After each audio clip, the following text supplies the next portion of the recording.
and welcome to yet another Wannabe Entrepreneur, the podcast about what it's really like to bootstrap a company. My name is Tiago, and today's topic will be how to perform at the highest level as an indie maker. I noticed that you really enjoyed my last episode where I kind of summed up all the lessons I've learned as an indie maker for the past 2 years. And I want to do more of that. I've been noticing that the number of downloads of this podcast has been kind of reducing just a tiny bit. So, since I noticed that there was a bump with the past episode, I kind of assumed that the content that you would like to listen more.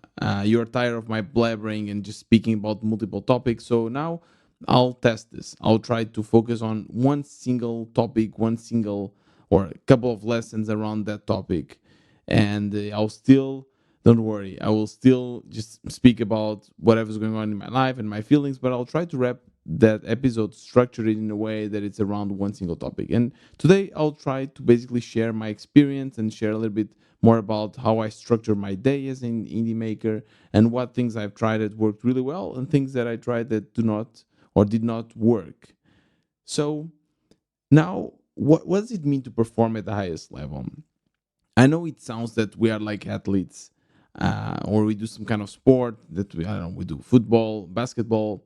If you think about it, a football player or a basketball player, they structure their life around their sport, right? The way they eat, the way their mindset is, the way they train, the I don't know, even their friends. Everything is around sports so that they can perform at the highest levels, break records, and win games.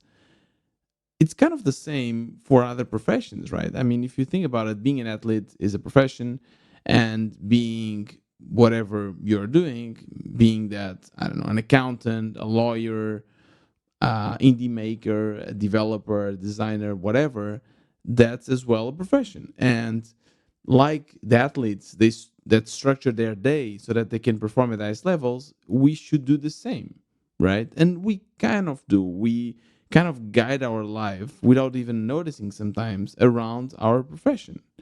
We try to sleep this amount of hours. We try to maybe do some studies and organize our life in a certain way. And as an indie maker, I have no structure, or I mean, there's no structure that is demanded on me, right? If you work for someone else, there is kind of a structure you need to follow, right? This company already has a structure. You need to start at a specific time. You have this amount of meetings. You have this time to go to lunch. It depends, of course. There's a few companies that are more flexible, others that are a little bit less flexible. Nowadays, with the remote work, everything is changing, but when you are working for yourself, then you are your own boss. I mean, of course, you are somehow bounded by the meetings you have or your clients. I don't know if you have to do a lot of support or whatever. But in my case, being a SaaS that doesn't need me to operate, right? It's not like I'm a freelancing that I need to exchange my hours of work with money. No, I can just be asleep and PodSqueeze is making money. It's running. And fortunately, we don't have that much support to be done. So I can, and I normally try to be quite free. So yeah, I'll try to basically share a few tips and tricks, things that I've noticed that works, things that I noticed that do not work, and be aware that this changes for everyone, of course. And just because it works for me doesn't mean it will work for you. So maybe I'll just start by going through my day, and I kind of will try to touch on the points that I think really work really well. So first of all, I need to say this, and probably if you are an old listener, you already know I am a night owl, and João, my co-founder, by the way, is the same. So this means that I like to work late, and this has been like this for since I can remember. And so I guess this is my first lesson. Do not necessarily try to change the way your body and your brain works, because being a night owl is really something that as a kid, I remember when my parents were trying to, I don't know, put me to bed and say, hey, tomorrow you have school, you need to go to bed at whatever, 9 p.m. I couldn't fall asleep. I couldn't. Even if I was super tired, my brain was just going around with ideas, and it was a pain. And I really didn't like going to bed and sleeping because it was a source of stress, right? I don't know if you ever felt this, but when you're just like laying down and you have a bunch of ideas, but you want to fall asleep and you're just like thinking about falling asleep, and because of that, you don't fall asleep and it's super stressful. Yeah. So the moment I was able to somehow dictate my own schedules, I decided that, yeah, I kind of accepted that I was a night owl and I would study like during college. I kid you not, I would study during the night until like 5 a.m., 6 a.m., and then go to bed. And this worked for me. So I'm a night owl. This works for me. Now, for example, it's 1 a.m. and I'm recording this podcast. So I normally go to bed at around 1, 2, maybe 3 a.m. When I get too excited with a project, I tend to work a bit later, but I notice that after 2 a.m., really, my performance goes down drastically. So I try to go to bed around like 1, 2 a.m. And then I try to sleep 8 hours. I think everyone has their own amount of hours they can sleep. For me, what I noticed is that 7, 8, or like even, yeah, 7 to 8 hours is completely fine. 6 hours is also nice. 5 hours I can handle. Less than 5 hours, it's really a struggle. For me, it's a struggle. So if I need to wake up early, I always try to I don't know, guide my sleep so that I sleep at least more than 5 hours. But in general, I sleep around 7 to 8 hours. So if I go to bed at, let's say, 2, I end up waking up at like 10. If I go to bed later, I wake up a bit later. What I'm trying to do now recently, to be honest, is I don't even set up an alarm clock, which is so cool. Like, I don't know, like, think about it. When was the last time you went to bed and you didn't have to set up an alarm clock? Okay, maybe at weekends, but like during the week, it's so cool. So, yeah, normally when we don't have meetings in the morning, and since my co-founder is also like a night owl, we almost never have meetings in the morning. So I just, let my body sleep. And I just, I have the blinds a little bit open. And here in Portugal, because it's really like there's a lot of sun, I tend to wake up with a natural light, which is really cool. Then one thing that I've been doing that really works for me, and this kind of looks like those bullshit lifestyle guides. It's not. I'm just saying exactly like what I've been trying, and for myself, it works. I'm not recommending, but cold showers is something that really, really helps. So very often I just wake up and the first thing I do is just like get into the shower, and I just open the fully cold water. And again, granted, I'm in Portugal, so it never gets that cold. I tried doing this in Germany, and it was much, much colder. I still did it, and that has been, I don't know, has some benefits, a few benefits for me. First of all, I don't know about this, but like it's they say that boosts your immune system, which to be honest, I haven't been sick since six. Well, I haven't been 6 or 5. I haven't been sick since I started doing this. I started in the beginning of the year, so in January. My partner already got a COVID and a cold. In the meantime, normally I would always catch as well from her, but this time I didn't.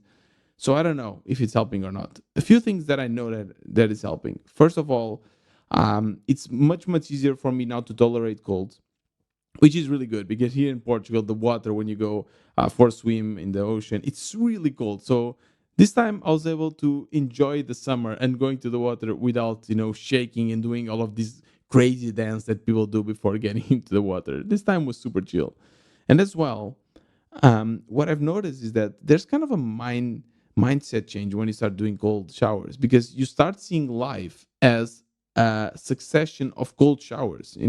Things that you do not like to do, like doing an awkward phone call or maybe going and wait in line to do something, whatever. These are things that are annoying, and your brain kind of says, "No, don't want to do that." But because you already did the cold shower, yeah, it won't affect you. It won't damage you. It's just a cold shower, and uh, I don't know. I started to adopt that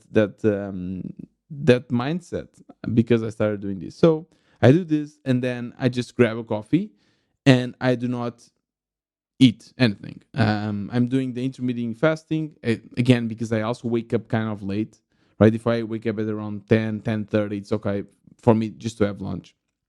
So I do this as well because I'm as a indie maker that spends most of his time just seated in front of the computer.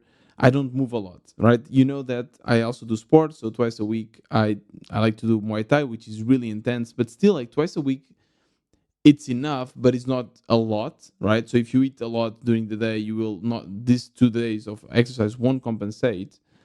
Plus, sometimes I just get lazy and don't go. So what I try to do to reduce a little bit my calorie intake is doing the intermediate, like the intermediate, whatever, like this fasting. I don't know how to say it. So I I try to have like 2 meals a day. If I'm really hungry, I'll have like a little snack, but it's like lunch and dinner. So yeah, and I try to be really productive while I'm just like I have my coffee in the morning. And that's just really something that I enjoy. Sometimes I go for maybe 5 minutes to the balcony before starting to work. When it's sunny, it's really nice. I'm drinking some sips of coffee, and then I get to work. So I tend to like check my emails. One thing that I've started to do now and really work is to focus on coding in the morning. So if I get a coffee and I don't know, my brain is rested. I just had like I slept for 8 hours, whatever. I can focus better. I notice in coding and this kind of tasks that require a lot of focus. So I try to put a few hours of that in the morning, and I'm like while I'm drinking my coffee, and after that I just have lunch around like whatever 1, and then if I'm a bit tired, I tend to like focus on other tasks. Now, the food you eat, that's something that I also notice is really important, and it's really I don't know, it can changes your productivity a lot. So here in Portugal, I don't know how most people do this, but we tend to eat a lot. That's crazy. Yeah. So the normal meals here in Portugal, before I went to Germany, that's what I used to do. So there would be the breakfast, right? And I don't know, for me, it's cereal. I love cereal. Now I'm trying to like control, but like before, you'd be cereal. Then you have lunch, and then you have like a snack, and then you have dinner, and then sometimes you have something before going to bed. Like, so people in Portugal, they just eat a lot. And it's not like a little bit, it's not just a little bite. A typical lunch here in Portugal would be to go and have like either fish or meat and then some alcohol, like I don't know, beer or wine. So I felt that if I had this kind of meal, I would feel really tired and sleepy. I don't know how people are productive. So for me, what I've noticed that if I try to reduce a little bit the food I take, so you know, in a way that I'm satisfied and I'm not hungry, but I'm not like packed. I'm not super full. That really helps because this means that I can just relax a little bit. I'm having a bite, and then I can just restart work without feeling sleepy or tired or whatever. So that really helps to just eat a little bit less. And another thing that I've been trying, and it's really good for me, is I don't know if you have the same, but especially for us developers, or like if you work with your laptop, your entertainment is like in the same place as your work, right? So Twitter is one tap away, or like whatever, YouTube is one tap away. So one tab away, like in the browser. So when I'm working, and I notice this a lot, like if especially if I'm coding and I have like a little hiccup, something that I don't know how to fix, I just immediately, sometimes without even noticing, I just open Twitter to check like for a notification. I need this dopamine, and sometimes this gets really out of hands. I'm doing this every whatever 5 minutes or 10 minutes, so it's really really frustrating. So there's two ways that I found that really help. One is, instead of doing that, instead of like opening a tab, or instead of like I don't know, zooming out to some whatever part of the web, I just get up and go to the kitchen, or I do some like little minor task. For instance, I go to the kitchen and there's a few I don't know dirty dishes, and I just clean one or two plates. I don't need to clean all. I don't need to do like a big task that will take well half an hour. Just a task that will take me 2, 3, 5 minutes tops. And then I get back. And I feel that this works really well for two reasons. First of all, I'm actually doing, the dirty dishes. I'm doing the tasks from my house. So I'm really productive. It's not just time that I'm wasting.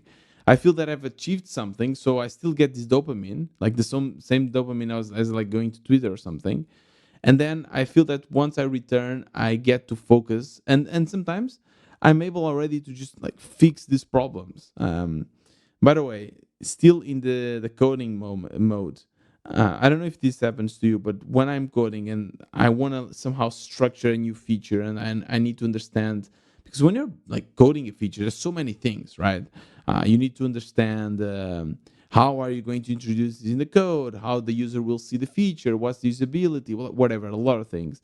And sometimes I'm just like looking to the laptop, trying a bunch of things, writing down on ChatGPT, but it really works to just go for a walk or just lay down and think. Try to structure my ideas. Sometimes just grab a piece of paper, and if you do this, so instead of just like immediately try to solve a problem, immediately try to code, if you take some time to just think and structure the ideas and try to imagine how you will do this, then it's much, much more productive. Then I can just come to the laptop and I know exactly what I'm going to do. So I also sometimes combine this with walks. So again, if I don't have any training and I want to control and burn some calories, I just go for a walk. For me, it needs to be a walk. I don't know. I've heard a lot of friends saying that they could just like go for a run or swim and they can think. For me, no. If I'm doing something that requires a lot of energy, I cannot think. I'm very like one sided. I cannot multitask at all. But if I just go for a chilled walk, there's a park nearby, just go. It's really good for me to first of all take a step back. Sometimes I'm just too zoomed in into a problem that I don't see a solution. So I just take a step back, see a different perspective, and it's easy for me to just think on solutions. So this really, really works. If I have a more complex problem, so something that is not maybe around coding, something that is more about, I don't know, philosophical or about my life. I give you an example. There was a time where João, my co-founder from Podsquiz, when we first started working together, he was a freelancer and he kept his freelancing clients, of course. And for a while it was fine, but then at some point I started to feel that it wasn't fair. And I told him this, and I felt like, yeah. At the same time, he didn't agree. He's like, okay, Tiago, like I'm doing my job with Podsquiz. I'm working like 12 hours a day just so that I can have both. Like, why do you care? And I didn't know the answer. I was like, yeah, true. Why do I care? But I know that this was bothering me. So one thing that helped to overcome that from my side, I understand why this was bothering, and it helped me before in other occasions, was to do some meditation. So meditation for me really works for solving problems and for like relaxation. But for solving problems, what I normally do is just I lay down or I just go to some comfortable place and I put guided meditation on YouTube. Just go and search 10 minutes guided meditation. You put the headphones on and you just go through the whole process, and you just hear and you relax and you take deep breaths, and this is really good for relaxation. If you're feeling stressed, sometimes you just there's so many things going on in your life, whatever, you're really feeling stressed, your heart is pumping too much, it's really important to take a step back and relax, and this guided meditation is really good for that. And sometimes what I do is after doing a few deep breaths and being able to calm down, I let my brain wander to these scenarios, to these situations that are bothering me. So that's what I did. I lay down and I was thinking about like, hey, why am I bothered with the fact that João has a freelance gig? Like, is it a matter of trust? Is it so? I was like, by doing a bunch of questions and being relaxed, I was able to like really pin down why I was feeling like this, and I was able to fix it. I kind of realized that I was not trusting him, and a possible solution was for me to just know that his responsibility is more like branding and marketing. Mine is more product and coding. So whatever he wants to do with branding, I need to trust that is also in his interest to make Podsquiz grow. So just give him your trust, and that really helped. So this kind of meditation, and I don't do this a lot. Maybe I should do this more often. But in these two situations, especially when either I'm like really stressed about something, something, a lot of things are happening in my both personal and business life, whatever, or when I need to figure out something that is bothering me, yeah, meditation really, really works, and I recommend everyone to do that. Yeah, so that's basically that part. And going back to my day, Then I work until whatever, like 6 or 6:30, and then whenever my partner arrives from her work, we just hang out. And then once she goes to bed, I restart and work again 2 3 more hours until it's 2 a.m. Now, there are some things here that are really important to mention, which is knowing when to shut down, like when to stop. That's really hard for me. That's really hard for me. That's something that I'm still figuring out. And I don't know if you feel the same, but there's more tasks than hours in the day, for sure. There's always work to be done, and it's almost impossible, or like I don't remember the day when I finished one day of work and said like, yeah, there's nothing to be done, like I've done everything. Especially when I'm in the middle of like a big task, like now I'm working on like introducing video clips to Pod Squeeze, which is like a huge task. And I know that the only thing between me and having this task done is my time, like my work. So it's really hard for me to say like, okay, let's stop now. And another problem, which is not really a problem, but it's like I love my work. Indie hacking is something that I love. Building products, like it's better than whatever, like watching Netflix or doing other stuff. So it's really easy for me to justify the fact of spending more and more hours and more time working. So I think this I don't have like any proper solution for this, but what I recommend is for you to put in your mind that work will never stop, but you can stop. It's okay. So if you have a task or something that you know it might take a week or 2 weeks, just relax. You know you have done enough in that day. Now stop and go do something else. Something I don't know, go hang out with your family, with your friends, and relax, do some sports, whatever. It's okay to stop. I think this is really important, something that I need to put in my head. And I was recently thinking, discussing this with a bunch of friends because, yeah, for me, again, I like working, and I I was recently exploring also other stuff. I was exploring other tasks that maybe were not the most prio for Pod Squeeze. I was working in the community. I was working, I don't know, exploring some new features for Pod Squeeze that I found to be like really fun to work. But then it was hard for me to justify to myself and to my co-founders, well, that why was I like focused on that? And what I've realized is that as an indie maker, I get to do this. That's one of the perks. This comes with the job, the fact that you kind of define your time and whatever you do. So what I'm trying to decide now is that okay, fine, you can define your time, but once you're doing something that is not high prior, at the same time maybe you are damaging the business because you have like co not co-founders, you have like competitors breathing down your neck and saying like, okay, if you're not doing that feature, I'll do it fast and I'll beat you to market. So how do you deal with this anxiety? Great question. For me, I you just need to learn, I think, to ignore it, because it's all about like priorities. When your first priority, at least for me as an indie maker, was to make money, enough money to pay my bills and to be able to say, okay, this is my job. I can live from this. And I granted, until then, you still need to be aware of your mental health and so on. But I understand that you need to put a little bit more focus on making money.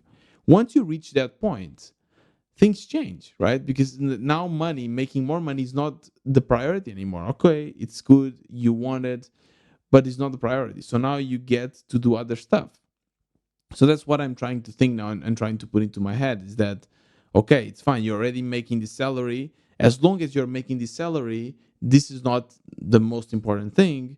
So you can just focus on other stuff, like stuff that you like. So if I want to explore a new project, a new feature, something that is not necessarily high priority for Pod Squeeze, but it's something that I want to explore, I want to do, I want to pursue, I'll just do it.